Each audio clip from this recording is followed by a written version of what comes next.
السلام عليكم ورحمة الله وبركاته. إن الحمد لله نعمده ونستعينه ونستغفره ونعوذ بالله من شرور أنفسنا ومن سيئات أعمالنا. من يهده الله فلا مضل له ومن يضلل فلا هادي له. ونشهد أن لا إله إلا الله وحده لا شريك له ونشهد أن محمدا عبده ورسوله. أما بعد، أعوذ بالله من الشيطان الرجيم بفضل بسم الله الرحمن الرحيم.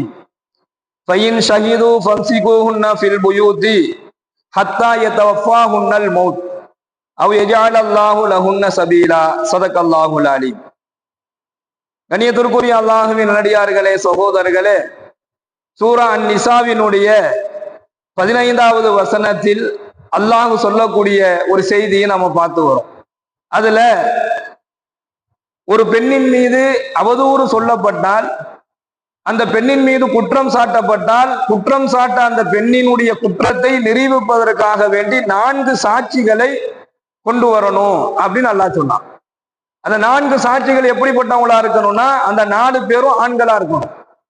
ஒரு பெண்ணின் மீது குற்றம் சாட்டினா 4 ஆண்கள் சாட்சிக்கு வரணும். 4 பேருமே ஆண்களா தான் இருக்கணும். 2 ஆண் 2 பெண்ணா இருக்கக்கூடாது. இப்ப இந்த 4 நபர்கள் ஆண்களாக இருக்கணும். அவங்க புத்தி சுவாதீனம் உள்ளவர்களாக இருக்கணும்.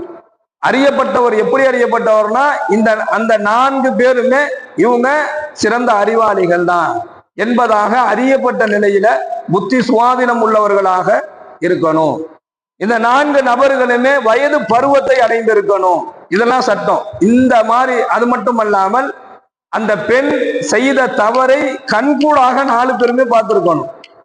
வர்ற 4 பேர்ல 2 பேர் பார்த்திருக்கிறாங்க, 2 பேர் பார்க்கல அப்படின்னு சொன்னா அந்த பெண்ணின் மீது குற்றம் நிறைவேற்றப்படாது.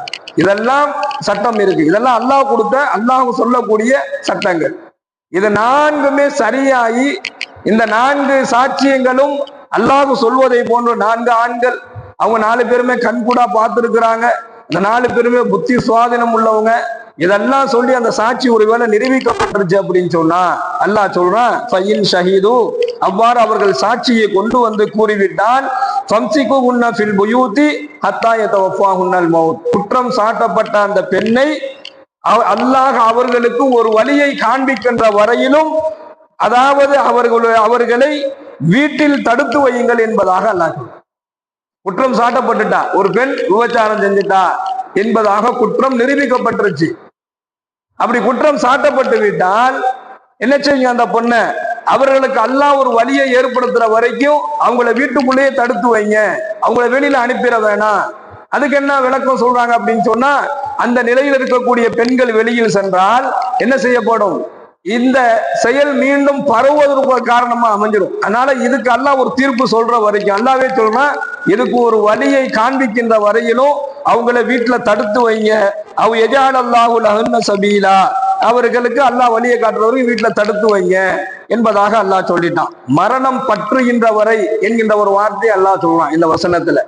அந்த மாதிரி குற்றம் சாட்டப்பட்டுட்டாங்க அப்படின்னு சொன்னா, ஃபம்சிகுஹுன்ன ஃபில் புயூதி ஹத்தா யதவஃபாஹுன்னல் மௌத், அவங்களுக்கு மரணம் அவர்களை தொடுகின்ற வரையிலும், அதாவது மௌத்தாகிற வரைக்கும் வீட்டுல போட்டு அடைச்சு வை.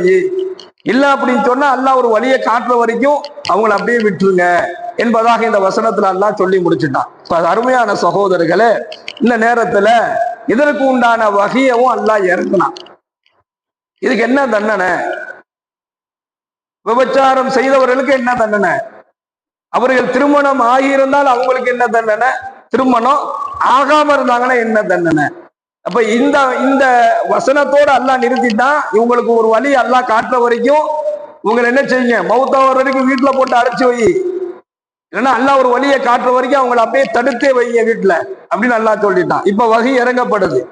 அதாவது ஆண் பெண்ணினுடைய உறவுகளில் எந்த நிலையிலையுமே எந்த விதமான தவறுகளும் ஏற்பட்டு விடக் கூடாது என்பதற்காக வேண்டி அல்லாஹ் கொடுக்கக்கூடிய சட்டம் இது. ஆண் பெண்ணுடைய உறவுகள்ல என்ன செஞ்சிடக்கூடாது, எந்த நிலையிலையுமே தவறான நிலைகள் ஏற்பட்டு விடக்கூடாது. அதை களைவதற்காக வேண்டி அல்லாஹ் இந்த சட்டத்தை கொண்டு வந்தான். இப்ப குற்றம் சாட்டப்பட்டு விட்டால் 4 சாட்சிகள், இதெல்லாம் சொன்னதுக்கு பின்னாடி ஒரு வகை இறங்குச்சு அப்படின்னு சொன்னா அதனுடைய பிரதிபலிப்பு பெருமானார் ஸல்லல்லாஹு அலைஹி வஸல்லம் முகத்துல தெரியும். பிரதிபலிப்புனா என்ன? ஒரு வகி இறங்கும் பொழுது அவர்கள் ரொம்ப சிரமப்படுவதை சஹாபா பெருமக்கள் பார்ப்பாங்க. இப்போ இதற்கு அல்லாஹ் ஒரு வழியை காட்டுவானே, அது வரைக்கும் அமைதியா இருக்குன்னு சொல்லி சொன்னானே, அல்லாஹ் ஒரு வழியை காட்டுறான்.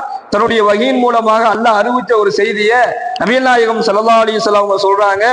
யாரு தவறு செய்தார்களோ அந்த தவறு செய்தவர்களின் விஷயத்தில் அல்லாஹ் ஒரு வழியை காட்டிவிட்டான். என்ன வழி? திருமணம் ஆகாதவர் என்ன செஞ்சிட்டார்? ஒரு பெண்ணோடு உபச்சாரம் செய்து விட்டார் என்று சொன்னான். திருமணம் ஆகாதவர் ஒரு பெண்ணோடு உபச்சாரம் செஞ்சிட்டார் அப்படின்னு சொன்னா அவருக்கு 100 கசையடி அந்த ஸ்பாட்லயே கொடுக்கணும். இஸ்லாமிய ஷரிய சட்டம் இது. அவருக்கு ஸ்பாட்லயே 100 கசையடி கொடுத்தது மட்டுமல்லாமல் 1 வருடம் அந்த நாடு கடத்தப்பட வேண்டும் என்பதாக திருமணம் ஆகாதவருக்கு இந்த சட்டத்தையும், திருமணம் ஆன நிலையில ஒருத்தர் உபச்சாரம் செஞ்சிட்டார் அப்படின்னு சொன்னா அவருக்கு அதே போன்று 100 கசையடி கல்லால் அடித்து கொலை செய்வது தண்டனையாகும் என்பதாக பெருமானார் ஸல்லல்லாஹு அலைஹி வஸல்லம் சொல்லக்கூடிய செய்தியை நம்ம முஸ்லிம்ல பார்க்கிறோம். இதுதான் விபச்சாரம் செய்தவர்களுக்கு திருமணம் ஆனால் இந்த தண்டனை, திருமணம் ஆகாதவரா இருந்தா இந்த தண்டனை என்பதாக அல்லாஹ் ஒரு வழியை காமிச்சிட்டான். இது சஹாபாக்களுடைய காலகட்டத்துல, அல்லாஹ்வுடைய பெருமானாருடைய காலகட்டத்தில் தண்டனைகள் நிறைவேற்றப்பட்டோருக்கு. மாயிஸ் இப்னு மாலிக் ரலியல்லாஹு என்று சொல்லக்கூடிய ஒரு சஹாபி அல்லாஹ்வுடைய தூதரிடத்துல வந்து, அல்லாஹ்வுடைய தூதரே, நான் திருமணமான நிலையில் நான் உபச்சாரம் செய்தேன் என்பதாக அவரே வந்து அவருடைய தவறை ஒப்புக்கொண்டார். எனக்கு திருமணம் ஆயிடுச்சு, ஆனா நான் என்ன செஞ்சிட்டேன்? விபச்சாரம் செஞ்சிட்டேன், ஒரு தவறு செஞ்சிட்டேன், எனக்கு தண்டனையை நிறைவேற்றுங்கள் என்பதாக வந்து நின்றார். நாயகம் ஸல்லல்லாஹு அலைஹி வஸல்லம் அன்னவர்கள் அவரை 3 முறை தடுத்து அனுப்புனாங்க. ஏன்னா இந்த தண்டனையை அல்லாஹ் சொல்லிட்டான். இருந்தாலும் இந்த வசனத்துக்கு பின்னாடி அடுத்து வர்ற வசனத்துல ஒரு செய்தி அல்லாஹ் நமக்கு சொல்லி கொடுக்குறான். பெருமானார் ஸல்லல்லாஹு அலைஹி வஸல்லம் அன்னவர்கள் இவர் எதுவும் பைத்தியமான்னு சொல்லி அனுப்பிச்சு விட்டாங்க. மீண்டும் வந்து சொல்றாரு, நான் தவறு செஞ்சுட்டேன், நான் திருமணமானவன், நான் உபச்சாரம் செஞ்சுட்டு எனக்கு தண்டனை கொடுக்கணும். என்ன தண்டனை? அவர் சாவர வரைக்கும் அவரை கல்லால் அடிச்சு கொள்ளணும், அதான் தண்டனை. இதை உடனே நிறைவேற்றுவாங்களான்னு சொன்னா நிறைவேற்ற மாட்டாங்க. பைத்தியமா இருப்பாரோன்னு அனுப்பிச்சு விட்டாங்க. மீண்டும் வந்தாரு, ஒருதும் குடித்த நிலையில் போதையில் எதுவும் இருக்கிறாரா அப்படின்னு சொல்லி விசாரிச்சாங்க. அதுவும் இல்லை. இவர் நல்ல புத்தி சுவாதனம் உள்ள ஆள் தான் என்பதாகலாம் சொன்னதற்கு பின்னாடி பெருமானார் ஸல்லல்லாஹு அலைஹி வஸல்லம் அவருக்கு கல்லால் அடித்து அவருக்கு அந்த விபச்சாரத்தில் குற்றத்துக்கான தண்டனையை நிறைவேற்றினார்கள் என்பதாக நம்ம முஸ்லிம்ல பதிவு செய்திருக்கக்கூடிய ஹதீஸை பார்க்கிறோம். அதே மாதிரி காமிதியா என்று சொல்லக்கூடிய குலத்தை சேர்ந்த ஒரு பெண்மணி அல்லாஹ்வுடைய தூதர்கிட்ட வந்து தானா குற்றத்தை ஒப்புக்கொண்டாங்க. அல்லாஹ்வுடைய தூதரே, நான் திருமணமான நிலையில நான் என்ன செஞ்சுட்டேன்? நான் விபச்சாரம் செஞ்சுட்டேன், அந்த விபச்சார குற்றத்திற்கான தண்டனை கொடுங்கன்னு சொல்லி கேட்டாங்க. நாயகம் ஸல்லல்லாஹு அலைஹி வஸல்லம் அன்னவர்கள் அந்த அம்மாவை பார்த்துட்டு, சரிம்மா, உனக்கு நீ குழந்தை பெற, உன்னுடைய குழந்தையை நீ ஆதாரமா எனக்கு காட்டுனாங்க. அதாவது நீ இப்போ விபச்சாரம் செஞ்சுட்டேங்கிற, அதன் மூலமா நீ மாசமா வேலை, அப்ப வான்னாங்க. அந்த அம்மா புள்ளத்தாச்சியோட வந்து நிக்குது. பார்த்துட்டு பிரசவம் முடிந்த உடனே வான்னு சொல்லி அனுப்பிச்சு வச்சாங்க. போயிட்டு பிரசவம் முடிந்து குழந்தைய தூக்கிட்டு அந்த அம்மா வந்தாங்க. அப்ப சொன்னாங்க, இந்த குழந்தைக்கு நீ பால் கொடுமா, பால் குடிச்சிட்டு அந்த பால் குடியை மறக்கடிச்சிட்டு நீ வா, நான் உனக்கு தண்டனை நிறைவேற்றுறேன்னாங்க. அந்த அம்மா தூக்கிட்டு போய் குழந்தைக்கு பால் கொடுத்து பால் குடிய மறக்கடிச்சதை பின்னாடி திருப்பி கூட்டி வந்தாங்க. நாயகம் ஸல்லல்லாஹு அலைஹி வஸல்லம் அன்னவர்கள், பால் குடிய மறக்கடிச்சிட்டியா? மறக்கடிச்சிட்டேன். அந்த குழந்தை உணவு சாப்பிடுகின்ற வரையில அந்த குழந்தைய பார்த்துக்க, அப்புறமான்னு சொல்லி சொன்னாங்க. அதுக்கு பிறகு போய் அந்த குழந்தை தானாக உணவு சாப்பிடக்கூடிய பக்குவம் வந்ததற்கு பின்னாலும் அந்த பெண்மணி அல்லாஹ்வுடைய தூதர்கிட்ட வந்து நின்னாங்க, எனக்கு தண்டனையை நிறைவேற்றுங்க.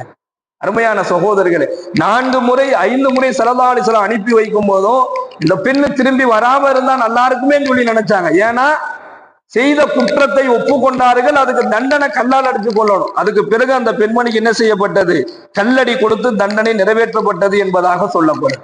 இந்த தண்டனையை யார் எப்படி வழங்கலாம் அப்படின்னு சொன்னா, ஒரு தனி நபரோ அல்லது ஒரு குழுவினரோ தன்னிச்சையாக முடிவு செய்து இந்த தண்டனையெல்லாம் கொடுத்துட முடியாது. இதுக்கு என்ன அப்படின்னு சொன்னா, தவறு செய்தவர்கள் தானாக வந்து எந்த கட்டாயமும் இல்லாம நான் விபச்சாரம் செய்து விட்டேன் என்பதாக ஒப்புக்கொள்றது. 2வது, அதை நேரடியாக பார்த்தா 4 நம்பகமான சாட்சிகள் இருக்கணும். 3வது, இஸ்லாமிய அரசாங்கமா இருக்கணும், முஸ்லிம் நீதிமன்றமா இருக்கணும். இது இருந்தாதான் இந்த தண்டனையை கொடுக்கணும் என்பது சாத்தியம். இதுதான் அல்லாஹ் கூட சொல்லக்கூடிய வழிமுறை. இல்ல அப்படின்னு சொன்னா அவர் வாழக்கூடிய நாடுகளில் அந்தந்த குற்றத்திற்கு என்ன தண்டனையோ அதை அவர் பெற்றுக்கொள்வது சிறந்தது என்பதாக சொல்லப்படுது. அப்போ இது அரபிய காலகட்டத்துல அங்க நடைபெற்றதுனால இன்னைக்கு வரைக்கும் நம்ம என்ன செய்யறோம், சவுதி அரேபியாக்கள்ல இது போன்ற தண்டனைகள் வழங்கப்படுவதையும் பார்க்கிறோம், மன்னித்து விடுவதையும் பார்க்கிறோம். என்ன காரணம் அப்படின்னு சொன்னா இந்த 15வது வசனத்திற்கு பின்னாடி 16வது வசனத்துல அல்லாஹ் சொல்றான், வல்லதானி யாத்தியானிஹா மினுக்கும் ஃபாதுஹுமா, அந்த செயலை அதே செயலை ஒரு ஆண் ஒரு பெண்ணிட்ட வலுக்கட்டாயமா போய் விபச்சாரம் செஞ்சு மாட்டிக்கிட்டா இந்த தண்டனை. இதே ஆணும் பெண்ணும் மனம் ஒப்பிய நிலையில ரெண்டு பேருமே சேர்ந்து விபச்சாரத்தில் ஈடுபட்டாங்க அப்படின்னு சொன்னா அந்த அதே செயலை உங்களில் இருவர் செய்து விட்டாலும் அவர்களை நீங்க என்ன செய்ய, துன்புறுத்துங்க அப்படின்னு நல்லா சொல்றான். அப்போ இந்த தண்டனை அவங்களுக்கு உண்டு. இருந்தாலும்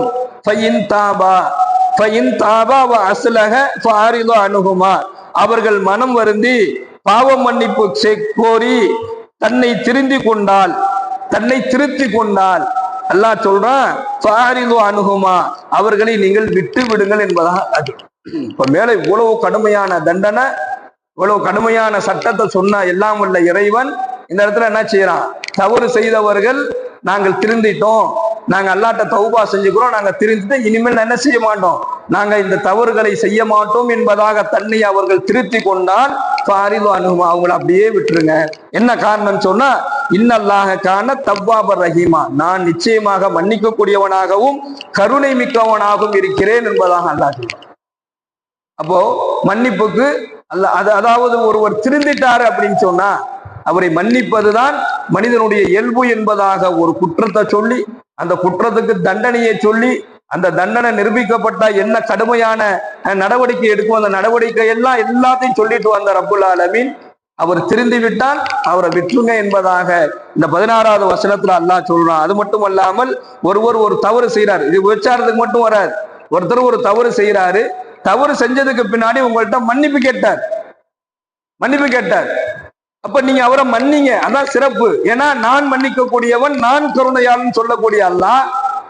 அதற்கு பின்னால் அவரிடத்த என்ன செஞ்சிடாதீங்க, மன்னிப்பை நீங்கள் வழங்கி விட்டதற்கு பின்னால் மன்னிச்சுட்டே நீங்க மன்னிப்பு கொடுத்துட்டீங்க, அப்ப நான் மன்னிச்சுட்டேன்பா, நீங்க மன்னிப்பு கொடுத்ததுக்கு பின்னாடி அவரை இழித்து பேசுவது, அவரை இடித்து பேசுவது, செய்த தவறை மீண்டும் சொல்லி காட்டுதல், இது எதுவுமே அல்லாஹ்வுக்கு பிடிக்காது. அதை சொல்லக்கூடாது என்பதாக இந்த வசனத்தினுடைய விரிவுரையாளர்கள் எழுதுறாங்க.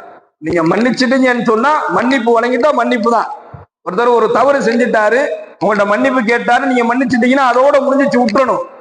ஏதோ ஒரு நேரத்துல திருப்பி நீலாம் இதெல்லாம் செஞ்சவன் தானே, உன்னை பத்தி எனக்கு தெரியாதா, நான் உன்னையெல்லாம் பாவப்பட்டு இறக்கப்பட்டு விட்டான்டா, உன்னையெல்லாம் நான் மன்னிச்சு விட்டேன் என்பதாக இடித்து கூறுவதை அல்லாஹ் விரும்ப மாட்டான், அல்லாஹ் விரும்பக்கூடியவன் இல்லை என்பதையும் இந்த வசனத்துல அல்லாஹ் ரொம்ப தெளிவாக சொல்வதை நாம் பார்க்கிறோம். சுபஹான் அல்லாஹ் பிஹம்திஹி சுபஹானக அல்லாஹும்ம வ பிஹம்திக வ நஷ்ஹது அல்லா இலாஹா இல்லா அன்த வ நஸ்தக்ஃபிருக வ நதூபு இலைக். சுப்ஹான ரப்பிக ரப்பில் இஸ்ஸத்தி அம்மா யசிஃபூன் வ ஸலாமுன் அலல் முர்ஸலீன் வல்ஹம்துலில்லாஹி ரப்பில் ஆலமீன். ஸல்லல்லாஹு அலைஹி வஸல்லம் ஸல்லல்லாஹு அலைஹி வஸல்லம் ஸல்லல்லாஹு